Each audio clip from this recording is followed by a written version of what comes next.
সেই কোন ছোটোবেলায় মা সুজির হালুয়া বানাতো, তখন খাওয়া হতো। আর তারপর তেমন একটা সুজি খাওয়াই হয় না। আর যেহেতু বাসায় ছোট বাচ্চা কাচ্চা নাই, সেজন্য সুজি দিয়ে তেমন কোনো রেসিপি করা হয় না। কিন্তু অনেকদিন পর ইচ্ছা হলো যে একটু সুজির হালুয়া তৈরি করি। ইউটিউব ঘাটাঘাটি করলে সুজির এত রকম রেসিপি পাওয়া যায়, যেগুলো দেখলে ইচ্ছা হয় যে এখনই তৈরি করে ফেলি। কিন্তু আজকে যে সুজির হালুয়াটা তৈরি করছি, এটা আমি ইউটিউব থেকে দেখিনি, এটা দেখছি আমাদের ফেসবুক পেজ থেকে।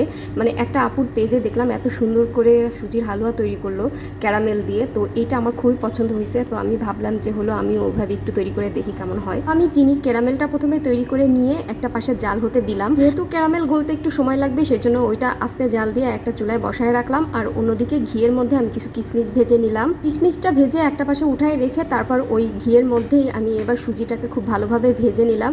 আর খুব মৃদু আছে এই সুজিটাকে ভেজে নিতে হবে, কারণ পুড়ে গেলে তখন খেতে ভালো লাগবে না। যখনই সুজিটা ভাজা ভাজা হয়ে যাবে একদম, তখনই এর মধ্যে দিয়ে দিব হলো ডানোর পাউডার মিল্ক। আর পাউডার মিল্কটা দিয়ে আর কিছুক্ষণ একটু ভাজা ভাজা করে নিয়ে তারপর এর মধ্যে সেই জাল হওয়া ক্যারামেলটা দিয়ে দিব।